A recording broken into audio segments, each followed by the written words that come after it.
Arahato Sama Sambuddhassa. Namo tassa bhagavato arahato sama sambuddhassa. Namo tassa bhagavato arahato sama sambuddhassa. Yam pincang nalabati tampi dukang ti. Tidak tercapai yang diinginkan adalah penderitaan.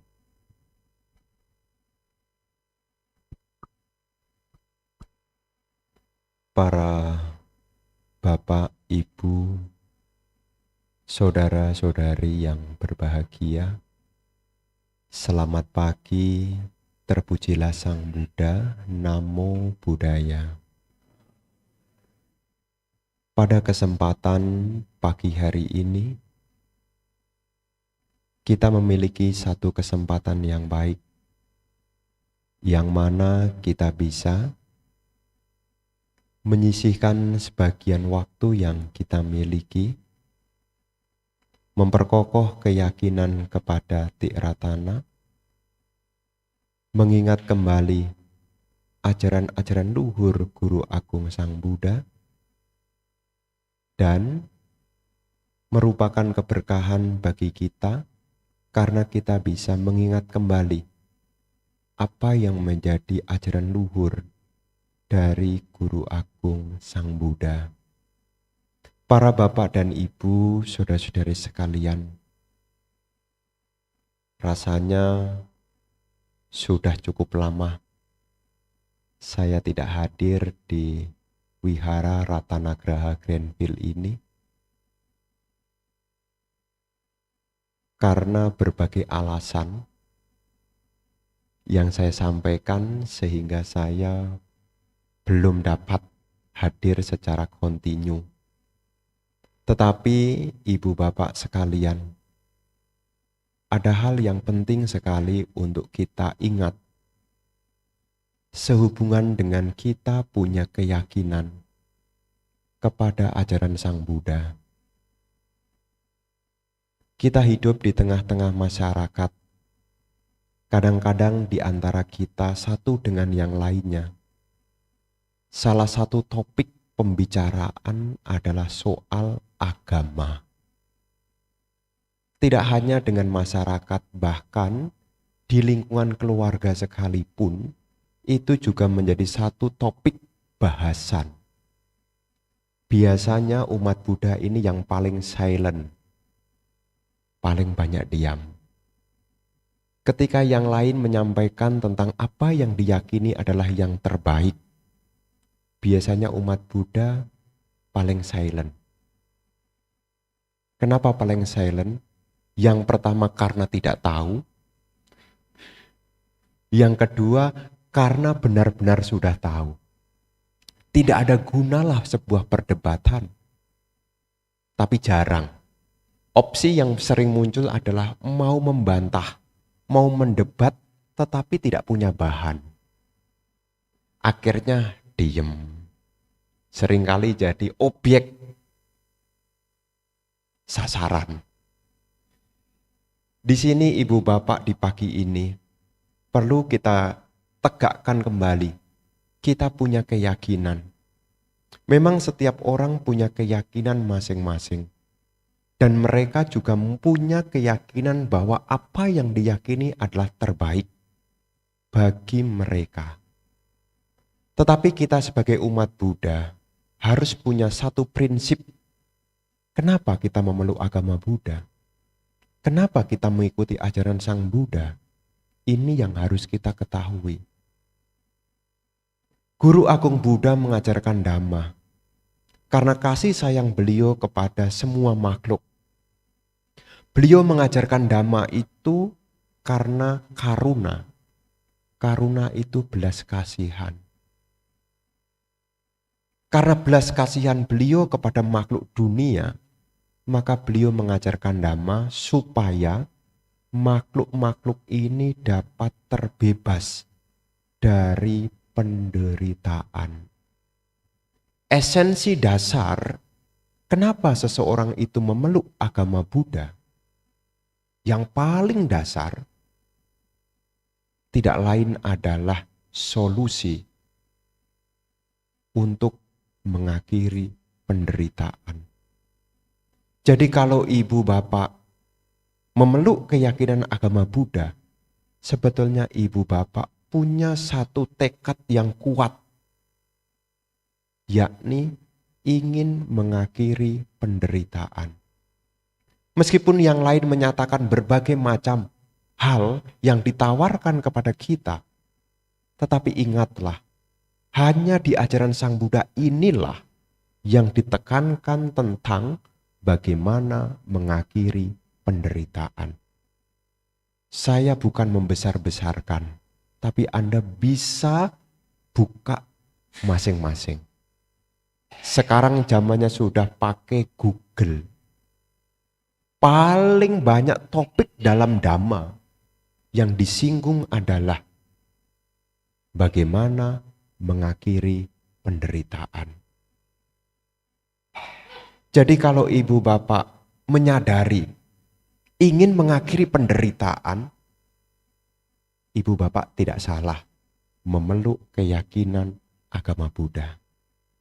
Jadi orang-orang yang datang berlindung kepada Buddha, Dhamma, dan Sangha adalah orang-orang yang ingin mengakhiri penderitaan. Ibu bapak yang hadir sudah merasakan penderitaan belum? Beras naik, menderita atau bahagia? Air hujan naik, bahagia atau menderita? Beras naik, air juga ikut naik juga. Ya. DBD, demam berdarah ikut naik juga. Flu, pilek mulai ikut-ikutan, ikut naik juga. Tidak hanya beras saja yang naik. Dan itu gambaran terdekat dari kita. Penderitaan itu dekat dengan kita. Kalau kita menyadari kita ini mengalami penderitaan, mosok masih betah sih? Mosok masih betah sih? Masih betah menderita? Masih ingin menderita? Coba pikir dulu. Ya, siapa tahu tawaran saya kurang menarik bagi Anda. Ya. Apakah menderita itu sesuatu yang menyenangkan atau tidak menyenangkan? Tidak menyenangkan. Kalau sesuatu yang tidak menyenangkan ini patut digenggam atau patut dilepaskan? Patut dilepaskan. Kita ini ibu bapak memeluk keyakinan kepada ajaran Sang Buddha adalah solusi untuk mengakhiri penderitaan. Jadi apa yang Guru Agung Buddha tawarkan yang paling dasar adalah mengakhiri penderitaan. Mungkin di antara ibu bapak hari ini yang hadir mungkin ada yang bertanya, tapi tanyanya bisik-bisik. Kira-kira di agama Buddha ada surga enggak? Siapa tahu. Di dalam keyakinan agama Buddha ini pun juga ada alam surga. Dan alam surga itu adalah akibat dari punya bisangkara. Akibat dari memiliki banyaknya timbunan kebajikan. Punya bisangkara. Kalau ibu bapak nanti membaca Paticca Samuppada, Awija Pacaya Sangkara, Sangkara Pacaya Winyana.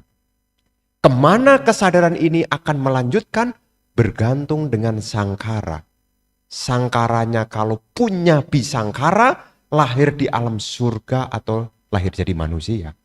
Kalau punya bisangkara, kalau tidak punya jasa kebajikan, jatuhnya menuju alam salah satu dari 4 alam menyedihkan. Dalam keyakinan agama Buddha juga mengenal tentang surga, juga mengenal tentang neraka. Tetapi Sang Buddha lebih menekankan kepada kita bagaimana kita dapat mengakhiri penderitaan. Banyak di antara orang yang mungkin belajar sedikit, kemudian berpikir, Buddhism pesimis, dikit-dikit ngomong penderitaan. Dikit-dikit ngomong penderitaan. Bukan dikit-dikit, banyak. Jadi penderitaan itu bukan sedikit, banyak. Kalau ibu bapak sekarang nih, ini tanggal muda, ini bahagia nih. Ini tanggal muda nih, bahagia. Nanti kalau sudah deket-deket tanggal 20, nah, mulai itu bukan hanya beras naik, tensi juga ikut naik tuh. Yang deket-deket nih, yang deket-deket nih. Makanya Sang Buddha menawarkan kepada para siswa, cobalah kita harus kembali menarik diri ke dalam. Sebetulnya kenapa saya memeluk agama Buddha ini? Kenapa? Karena berhimpitan dunia kita ini dengan penderitaan. Kenapa kita masih mengalami penderitaan? Ini kan pertanyaannya. Ada keinginan terpenuhi, masih kurang lagi. Sudah terpenuhi, menderita lagi. Kepengen beli tas, keturutan bahagia enggak? Bu, bahagia. Ada tas keluaran baru lagi, tetap bahagia. Mulai muncul waci sangkara. Bentukan omongan dengan suaminya. Pak, Pak, ini ada tas baru, Pak. Kalau dituruti bahagia. Udah dituruti bahagia, tak lama, 2 minggu kemudian muncul seri baru lagi. Apa yang menyebabkan kita menderita? Karena di dalam diri kita ini ada sang aku yang masih melekat dengan Ica. Makanya temanya adalah Ica, Nica, dan Anicca. Ini bukan nama orang ya. Ya. Ica itu yang mendorong kita selalu punya keinginan. Makanya di dalam Dhamma disebut, dalam Dhamma awal, Dhamma Cakkappavattana Sutta, yang pincang nalabati tampi dukang. Tidak tercapai yang diinginkan, Ica itu yang pincang nalabati tampi dukang. Tidak tercapai yang diinginkan, itulah penderitaan. Kenapa Bante bisa menimbulkan penderitaan? Bukankah kalau tercapai itu bisa menimbulkan kebahagiaan? Ingat, apa yang kita dapat itu mau dipertahankan kayak apapun, dia tetap keberadaannya yakni anicca. Apa yang kita dapat ini sebetulnya karena keakuan. Menganggap bahwasanya perasaan itu adalah milikku. Tapi kalau ibu bapak rajin ikut meditasi, ini saya tawarkan nih, ya. Kalau ibu bapak rajin ikut meditasi, yang namanya perasaan itu bergantung dari 3 hal. Tergantung dari pintu indria, tergantung dari objek, dan tergantung dari kesadaran. Ketika 3 hal ini bertemu, terjadilah kontak. Makanya kalau pintu indrianya masih sehat, objeknya masih menarik, kesadarannya masih kuat, kontaknya kuat, perasaannya juga kuat. Tapi perasaan ini akan melemah. Perasaan Anda akan melemah kalau pintu indria Anda mulai melemah. Objeknya melemah. Kesadaran Anda melemah. Kontaknya melemah. Perasaannya juga akan ikut melemah. Sampai di sini mengerti? Jadi apa yang kita rasakan itu, ibu bapak, ini deretan dari sebab akibat. Dulu mie ayam, dulu itu enak sekali. Dulu. Sekarang dengan bertambahnya usia, lidah ini sudah mulai melemah. Sudah asin dibilang kurang asin. Ya. Kaldu ayamnya tetap sama. Tapi karena indera kita ini melemah, kita rasakan kok rasanya beda ya. Yang beda bukan rasanya, tapi pintu indrianya itu loh. Ibu bapak dulu nonton TV, volume 12 itu sudah kenceng. Dulu. 12 sudah kenceng tuh. Sekarang 42 Ini TV apa rusak ya? Bukan TV-nya yang rusak. Telinganya yang melemah. Dulu jauh kelihatan. Bukan warna yang pudar. Oh, ini warnanya pudar. Bukan warna yang pudar, tapi matanya yang sudah pudar. Kadang-kadang orang kan nyalahin tuh. Rumah sudah dibersihkan kok masih kotor. Sudah dielap kok masih kotor. Giliran dielap bersih. Dilihat kok kotor. Tuh, ternyata yang bikin kotor bukan rumahnya, tapi kesadaran matanya yang sudah mulai melemah. Nggak ada kunang-kunang, bilangnya kunang-kunang tuh. Tuh. Jadi ibu bapak, apa yang kita rasakan nih, makanya jangan sampai ibu bapak terombang-ambing oleh perasaan. Ya. Karena perasaan itu harus disadari. Kenapa perasaan itu bisa muncul? Karena perasaan itu muncul dari 3 hal ini. Kalau objek yang kita arahkan begitu memikat, kesadaran kita begitu kuat, pintu mata kita masih kuat, hasrat untuk memiliki sangat kuat sekali. Ya, sangat kuat sekali. Dan ini akan membakar kita menjadi tanha dan upadana. Lantas bagaimana Bante? Supaya kita tidak lagi menderita. Sang Buddha selalu mengajarkan kita untuk berpikir. Ini ciri khas meditasi Buddhis. Ciri khas Buddhis adalah berpikir.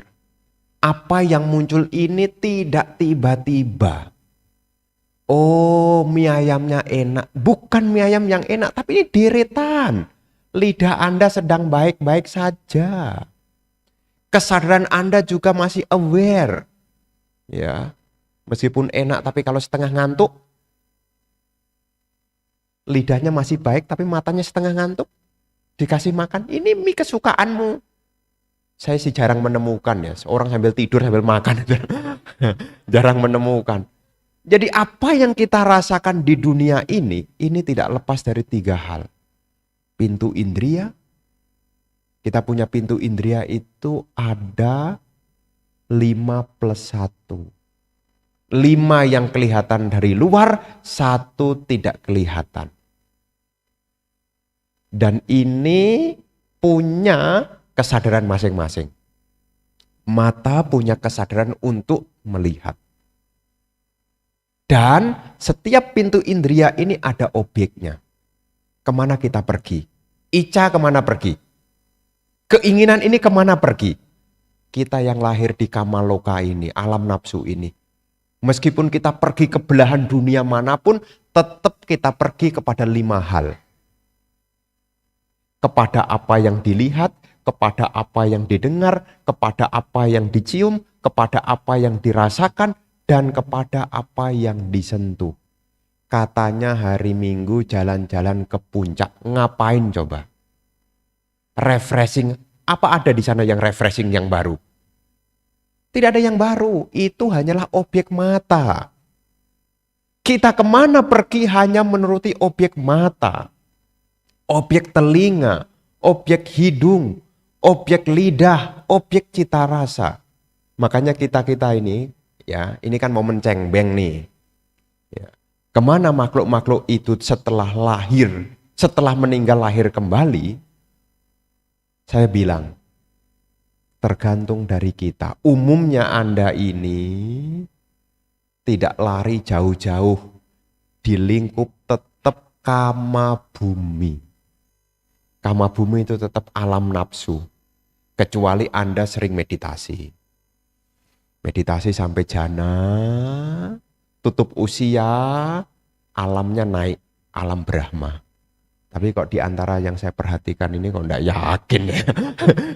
Kok enggak yakin. Muter-muternya ya di situ ya. Kalau bukan lahir di alam manusia, lahirlah di alam dewa. Kalau tidak punya kebajikan, lahirlah apakah di alam neraka, alam peta, alam binatang, ataukah di alam asura. Dan lagi-lagi yang menjadi deretan kemana kita pergi adalah keinginan. Maka hati-hatilah dengan apa yang Anda inginkan. Karena kemana Anda pergi bergantung apa yang Anda inginkan. Ingin cari makan, pergi kemana?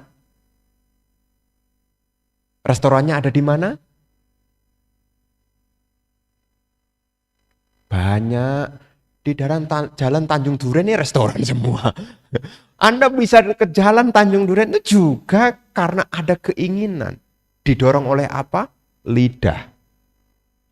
Terus, Anda pergi kalau ke wihara ini didorong oleh apa?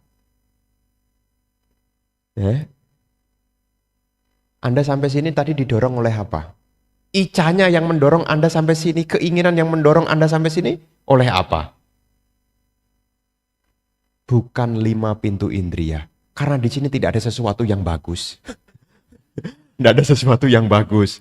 Suaranya juga begitu-begitu. Ya. Terus aroma apalagi, ya kan? Terus mata, telinga, hidung, cita rasa, makanan juga tidak ada. Kalaupun ada nunggu bante. Ya. Kemudian yang kelima sentuhan. Ya, tidak ada yang menarik sebetulnya. Anda bisa datang ke sini karena kebutuhan pintu indria pikiran Anda. Pikiran Anda butuh pengetahuan, pikiran Anda butuh ketenangan, pikiran Anda butuh pencerahan, maka Anda tertarik ke sini. Makanya kalau Anda di sini kok tertarik oleh pintu indria berupa lidah, salah alamat. Sudah nunggu dari tadi, kok jaminan apa-apa kok enggak keluar. Ya. Anda datang ke sini sebetulnya didorong oleh keinginan dari pikiran, itu yang paling dominan. Bukan dari pintu indria. Karena yang ditonton apa? Tidak ada yang ditonton. Lihat Bante juga bosenin. Apa yang ditonton? Apa yang didengar? Tapi yang jelas Anda datang ke sini karena dorongan dari pikiran kita. Apa yang kita rasakan ini pun juga kontak. Makanya kalau ibu bapak selalu menyadari tentang 3 hal ini, ya, pintu indria, objek, dan kesadaran, penderitaan, keinginan akan sedikit-sedikit memudar.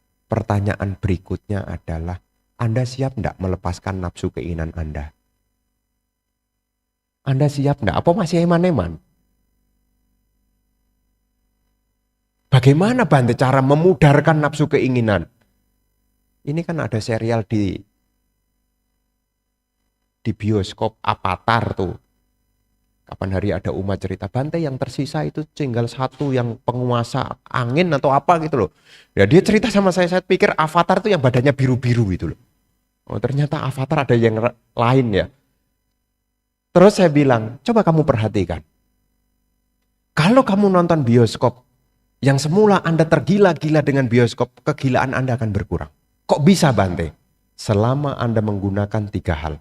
Mata melihat, lihat, sadar. Suara glur, telinga mendengar. Mata melihat, gleng, telinga mendengar. Selalu wipasana, wipasana, wipasana, wipasana. Akhirnya ketertarikan menjadi memudar. Tapi kenapa kita terus tertarik? Oh, bagus, bagus. Oh, seru, oh, seru. Lupa menyadari 3 hal. Pintu indria, objek, kesadaran. Termasuk yang suka nonton drama Korea. Nonton, cari tisu. Ya. Sampai tisu gitu ya. Tapi kalau ibu bapak menyadarinya, ini hanyalah objek, mata ketemu objek. Ada pergerakan. Mata melihat ada pergerakan, sadar tahu itu objek. Terus ada suara tangis yang kadang tinggi, kadang rendah, kadang kasar, kadang halus. Disadari ini suara. Telinga menangkap suara. Nanti Anda selera nonton Koreanya menjadi memudar. Kalau mau ingin melepaskan nafsu keinginan. Nah masalahnya, kita ini masih seperti ikan di kolam yang tidak lihat umpan, Kita pikir umpan itu menyenangkan, padahal di balik umpan itu ada, tahu enggak orang mancing? Mancing itu ikan dipancing pleng. Itu kalau cuma besi doang, kira-kira ikan mau enggak? Enggak. Ya sedikit-sedikitnya ya potongan bakso lah. Dicemplongkan. Nah, itu ikan lele itu kalau hop, kemudian langsung kecangkut tuh. Karena apa? Karena dia tidak melihat bahaya. Demikian pula kita ini.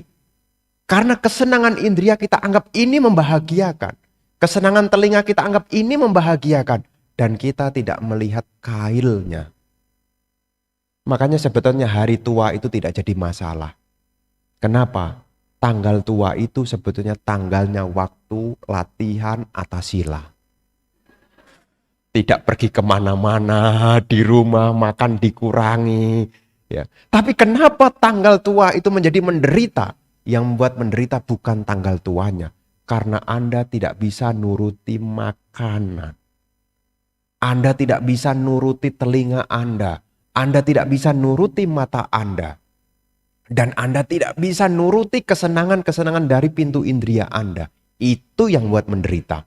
Bukan tanggal tua. Coba kalau tanggal tua kemudian Anda berpikir, ternyata alam ini kok sangat bijak sekali. Ada tanggal muda, tanggal tua. Giliran tanggal tua, waktunya nih banyak meditasi. Banyak meditasi. Jadi kita tidak menderita. Ya, kita tidak menderita. Karena yang membuat kita menderita lagi-lagi adalah kita tidak melihat tentang objek yang ditawarkan di depan kita. Makanya kalau ibu bapak mengerti tentang Ica itu dorongan keinginan. Makanya kalau ikut puja bakti begini, Anda sudah punya planning loh. Habis selesai puja bakti mau kemana? Kuetio sebelah. Itu Anda sudah punya planning tuh. Planning Anda tetap larinya tidak jauh. Iya, pintu indria Anda. Ya, pintu indria Anda. Bahkan ada peserta meditasi. Ya, saya sih tidak nyangka ya. Ternyata tebakan saya benar. Saya cerita habis meditasi ini jangan mikirin martabak. Saya bilang, kok Bante tahu ya? Bukan karena Bante tahu, karena jalan menuju wihara tadi depannya kios martabak. Ya, saya bukan mikirin tentang pikiran Anda, saya bilang. Ya karena saya berpikir namanya manusia itu habis melakukan sesuatu, habis olah batin, biasanya dia akan olah rasa. Termasuk Anda yang hari ini. Ya, nanti selesai puja bakti kemana? Kuetio. Nasi campur. Pisang goreng. Ada aja tuh. Kenapa ada dorongan itu? Karena Ica itu selalu muncul. Kenapa muncul? Karena kita tidak setiap saat mengembangkan 3 hal ini. Kesadaran, pintu indria, dan objek. Ya. Makanya kalau ibu bapak yang tidak bisa meditasi, tidak bisa menenangkan diri, Anda bisa menggunakan setiap saat berwipasana. Duduk. Tubuh menyentuh alas. Tubuh ini adalah landasan indrianya. Alas adalah objeknya. Yang mengetahui adalah kesadarannya. Ketika kita 3 hal ini kita analisis terus, objek, tubuh, kesadaran, objek, tubuh, kesadaran, kotoran batin akan mereda. Anda boleh coba. Kenapa kita tidak bisa duduk dengan tenang saat latihan meditasi? Ica mendorong. Duduk. Sudahlah. Itu soto yang tadi dibeli itu belum dicicipi itu. Anda mau meditasi enggak jadi. Enggak jadi. Tapi kalau Anda arahkan perhatian Anda dengan 3 hal. Selalu ingat. Tubuh. Ketemu objek. Ada kesadaran. Anda akan tenang. Mendengar. Ada telinga. Ada suara. Ada kesadaran yang mengetahui. Anda akan tenang. Jadi kalau lingkup kita hanya di 3 hal ini, ketenangan akan ada. Makanya kalau ibu bapak yang ciri khasnya tidak bisa tidur sore-sore, artinya tidurnya kok pagi-pagi, ya, cobalah latihan menyadari. Tubuh berbaring, ini tubuh, Objeknya adalah bantal atau kasurnya.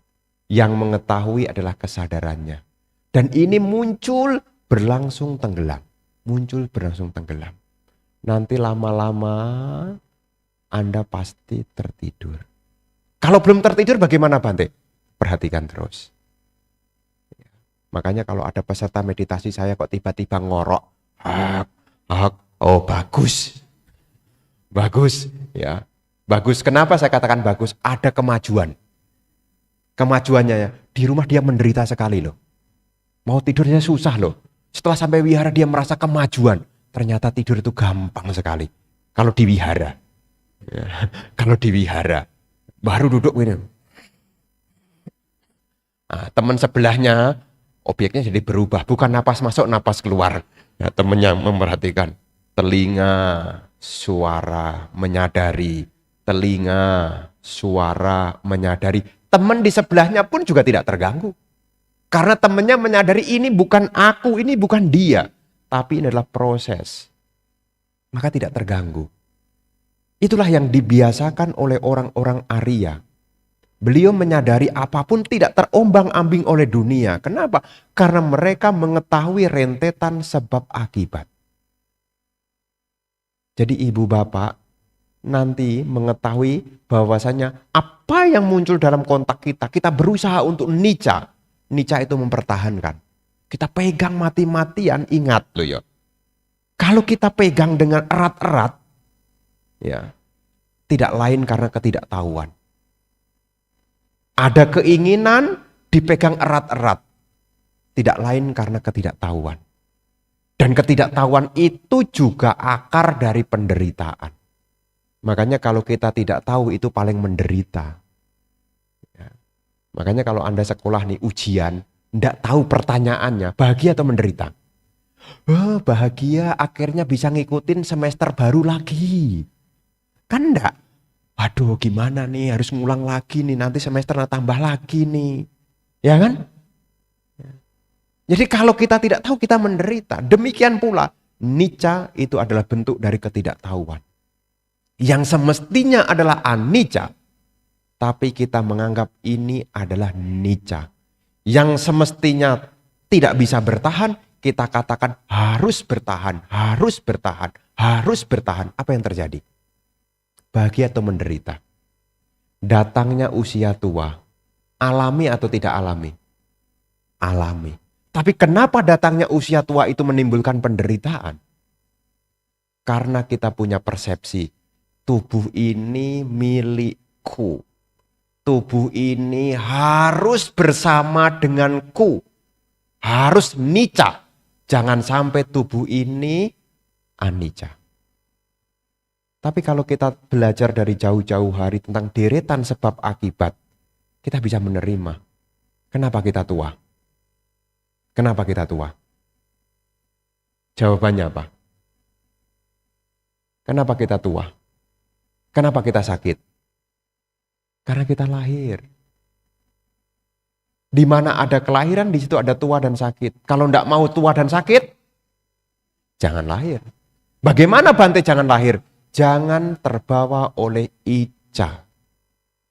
Bagaimana supaya tidak terbawa oleh icca? Dalam praktek keseharian perlu vipassana. Mata ketemu objek disadari. Anda tidak gampang sakit hati. Ada suara dari mertua yang kasar. Telinga, suara, sadar suara masuk.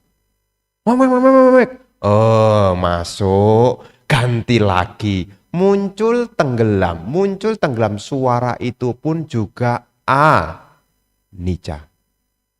Tapi kalau suaranya kasar, seolah-olah suaranya itu selalu kekal, ini salah Anda.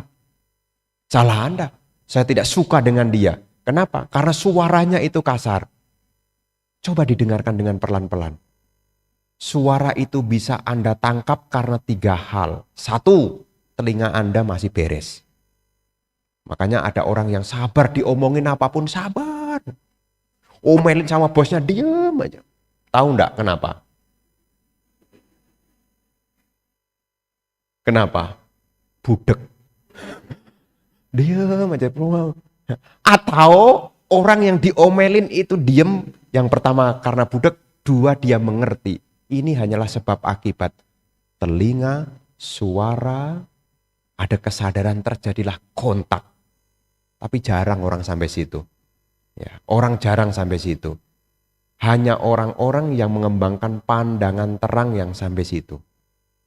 Ya, ada suara, ada telinga, sadar. Makanya bisa nangkep. Kalau ada suara, ada telinga, tidak ada kesadaran, tidak akan dengar.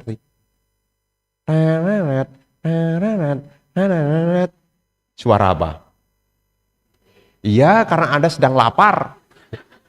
Coba kalau Anda sedang napas masuk, napas keluar. Terus ditanya, itu suaranya tadi berapa kali? Tidak tahu ya. Kadang-kadang saking seriusnya napas masuk, napas keluar. Jangankan suara AC. Suara tidak kedengaran. Bukan tertidur ya. Dia benar-benar menyadari. Makanya ibu bapak, topik hari ini sebagai pengingatan kita memeluk keyakinan agama Buddha adalah untuk solusi mengakhiri penderitaan. Apa yang membuat kita menderita adalah icah, dorongan, keinginan. Dan keinginan itu seringkali membuat kita senang. Kenapa membuat kita senang? Karena kita tidak tahu deretan sebab akibatnya. Tapi kalau kita tahu deretan sebab akibatnya itu biasa-biasa saja. Makanya kadang-kadang ada umat komen sama saya, Bante ini mati selera. Mati selera. Bante gimana rasanya? Kadang-kadang saya sih memuji orang sih. Gimana rasanya Bante? Ya enak lah.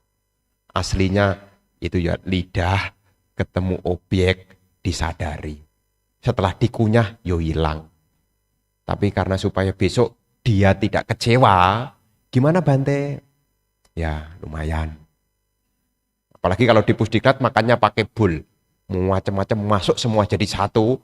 Mau kue tio, mau capce, mau ikan goreng, mau kepiting, semua masuk satu jadi satu. Disiram. Pakai kuah bakso, hilang semua rasanya. Hilang semua rasanya. Ya. Anda kalau nanti suatu saat datang ke Pusdiklat kan di sana makan pakai bowl. Itu modelnya tidak kalah. Seperti resto. Nasi, sayur, ayam, daging, ikan, buah. Baris itu. Saya tinggal ngambil, masukkan ke bowl satu. Sudah penuh, nah, dimakan. Dan rasanya apa? Rasanya adalah rasa perenungan. Ya, saya makan makanan ini bukan untuk kesenangan. Saya makan makanan ini hanya untuk membantu tubuh supaya tidak sakit. Jadi rasanya apa Bante? Ya kalau dia orang biasa saya jawab, ya enak. Aslinya makannya apa Bante? Rasanya rasa perenungan. Ya, rasa perenungan. Kenapa kok harus direnungkan? Ini juga ada kaitannya supaya tidak terdorong oleh icah, keinginan. Karena kalau keinginan itu tidak dipecahkan, kita akan selalu menggenggam. Nicca, harus dipertahankan. Dan akhirnya kita akan menderita. Tapi setelah kita tahu ini adalah deretan sebab akibat yang muncul berlangsung tenggelam. Anicca, mengalami kemunculan dan kepadaman. Lambat laun, genggaman kita pada dunia ini pelan-pelan akan kita lepaskan. Hanya pertanyaan selalu saya sampaikan, siap tidak melepaskan keinginan? Katanya ingin bebas dari penderitaan. Siap tidak melepaskan keinginan? Siap belum? Kalau belum siap, setelah pulang dari sini dipikir lagi.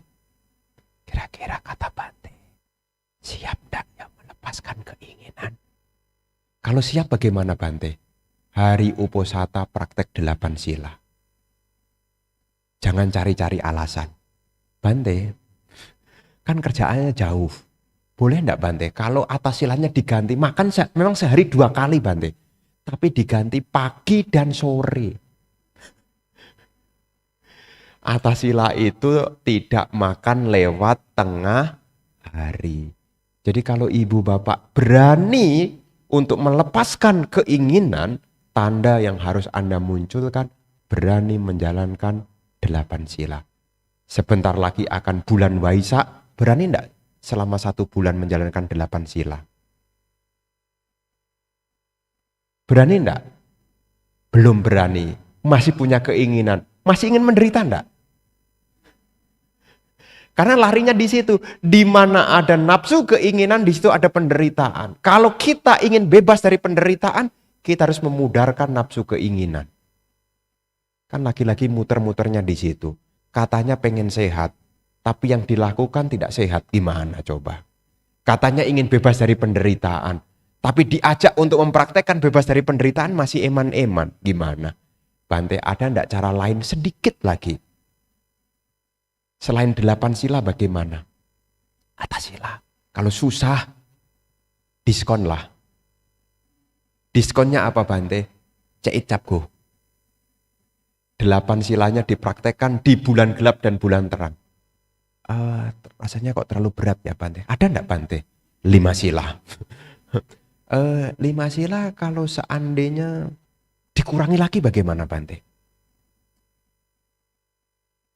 Ini kebanyakan negosiasi ini. Dhamma bukan untuk diperdagangkan, artinya ditawar-menawar. Dhamma itu untuk dipraktekkan. Hari Selasa di sini ada meditasi, ikutlah. Ya meditasi. Yang dekat-dekat dengan sini, meditasilah. Meskipun belum biasa, datanglah. Ya, datanglah. Bante, saya tidak punya waktu. Kata siapa? Anda masih punya waktu, Anda belum dicengbengkan kok. Kalau sudah dicengbengkan baru tidak punya waktu. Ya, Anda masih punya waktu. Kenapa Anda tidak bisa menjalankannya? Anda banyak alasan. Yang dekat-dekat. Kalau yang jauh ya lain ceritanya. Mungkin kerjanya di Sudirman, kalau buru-buru ke sini kan tahu-tahu sudah pukul 21. Kan cuma kebagian nutup pintu. Yang dekat-dekat lah, ya hari Selasa meditasi. Ya, penting sekali, ini berguna. Untuk apa Bante? Lagi-lagi tadi saya bilang, kita ini digenggam oleh 5 pintu indria. 5 pintu indria itu sangat kuat sekali. Dan kita hampir dibuat gila oleh 5 pintu indria itu. Kita tergila-gila oleh rupa, kita tergila-gila oleh suara, kita tergila-gila oleh aroma, kita tergila-gila oleh rasa, kita juga tergila-gila oleh sentuhan. Hampir dibuat gila. Kalau pengen waras, meditasi. Pengen waras atau pengen gila? Pengen waras atau pengen gila? Karena kalau orang waras itu sudah belajar melepaskan 5 tali kesenangan. Karena 5 tali kesenangan ini bisa membuat orang jadi gila. Mosok si Bante asli. Ada suami lupa istri. Kenapa? Kenapa? Bukan lupa alamat rumahnya, bukan. Suami lupa istri, bukan lupa alamat rumahnya. Karena ada rupa yang lebih bagus. Ada suara yang lebih merdu. Ada aroma yang lebih wangi. Ada rasa yang lebih enak. Dan ada sentuhan yang lebih enak. Yang lama lupa. Sesi berikutnya.